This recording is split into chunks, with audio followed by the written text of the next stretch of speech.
Yeah, yeah, it's going digital.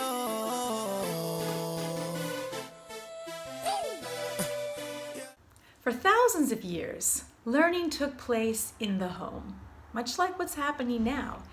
Children were taught by their parents important skills that they needed to develop, such as hunting or gathering, in order to help their communities survive. Well, along with the Middle Ages, we saw the development of apprenticeships for children, where they were actually sent away to learn a trade or a skill that would become their lifelong profession. However, we have Martin Luther to thank for organized learning today, actually Protestant religion in general. Martin Luther believed that every man and woman should be able to read the Holy Scriptures, and this was not something that was common at that time. And in order to be able to read the Word of God, you had to be taught reading and subsequently writing.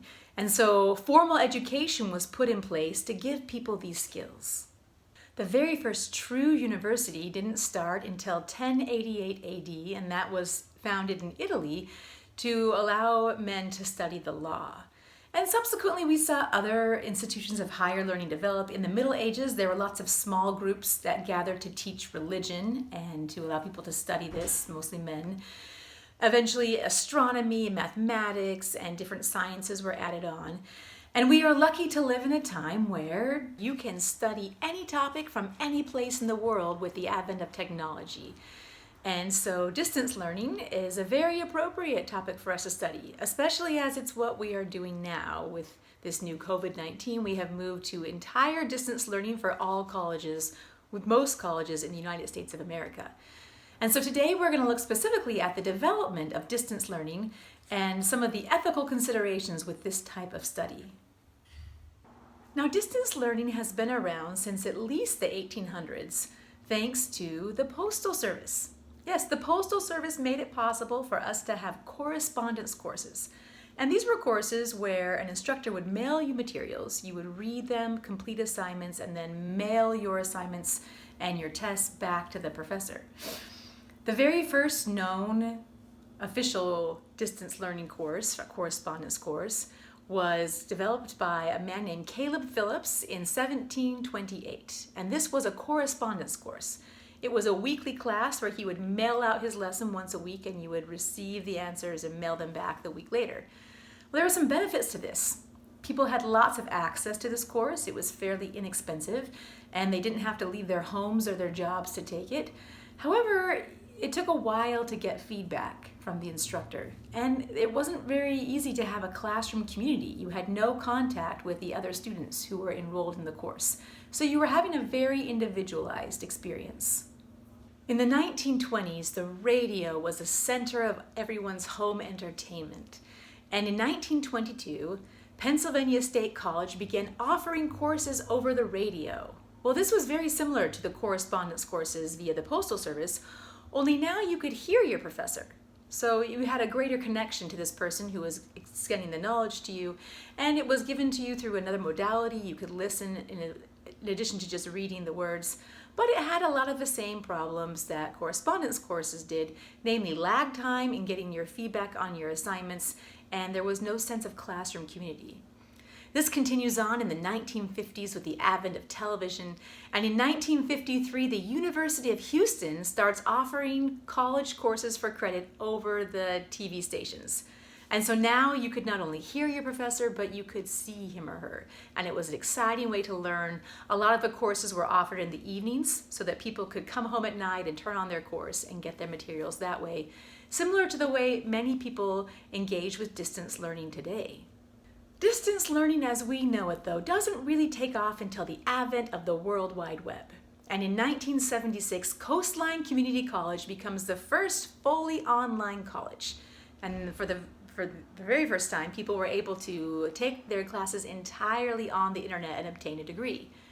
Now, we mostly associate an online class with that famous school, University of Phoenix. They didn't start, however, until 1989, but they are still around today.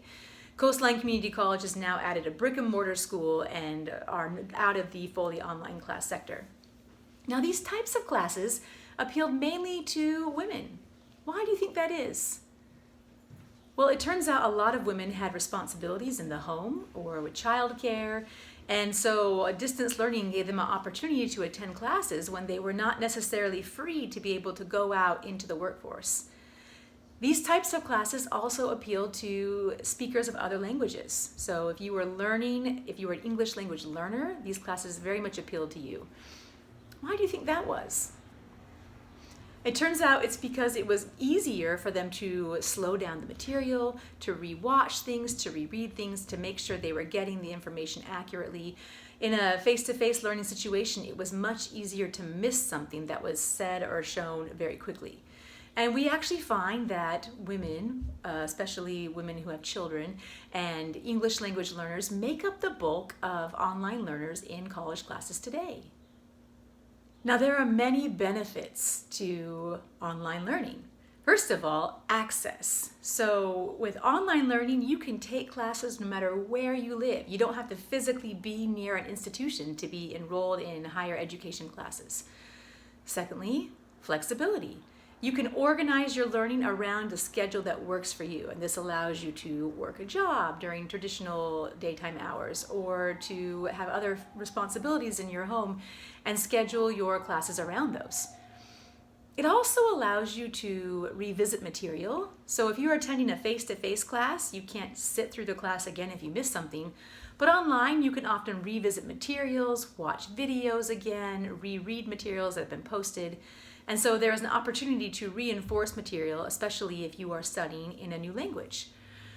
Also, speed of learning. So it turns out you can pick up information faster when you are learning online because you don't have to sit through an entire discussion of 20 people sharing their ideas. You can easily gain the information you need, respond to it, and get some feedback and move forward. So it moves a lot quicker when you are doing distance learning than in a face-to-face classroom. In addition, students who are strong students, if they are academically already doing very well, they tend to do very well in online classes, sometimes even better than in face-to-face classes. And so this is a great way for them to maximize and organize their time well. But although there are benefits with distance learning classes, there are also some challenges. Let's take a look at those. One of the biggest challenges in online learning is that there just isn't as much help available to you. In a face-to-face class, you have at least weekly access to a physical person who can answer your questions or at least give you additional insight. In an online class, you are working through email or voicemails or other methods, and there just isn't as much availability of someone to assist you with some of your issues you might have. Also, there is a problem with cheating. Students are more likely to cheat in online classes than in face-to-face classes. And this can be a problem because you will have less mastery of the material, or you won't develop your skills as well if it's a writing class or a skills development class. Finally, this was in our reading for this week. Students who are already struggling academically will do worse in online classes than they would in a face-to-face class. And this is a terrible conundrum. Students who are struggling academically are more likely to take a fully online class. So they're more likely to be enrolled in this class, and they are more likely to do terrible or fail the class. And that is an unfortunate challenge they have not yet solved in distance learning classes. So there are many benefits, there are many challenges, but we are in a distance learning mode, and as you can see with our current situation, there are times when distance learning is the only way to have learning take place.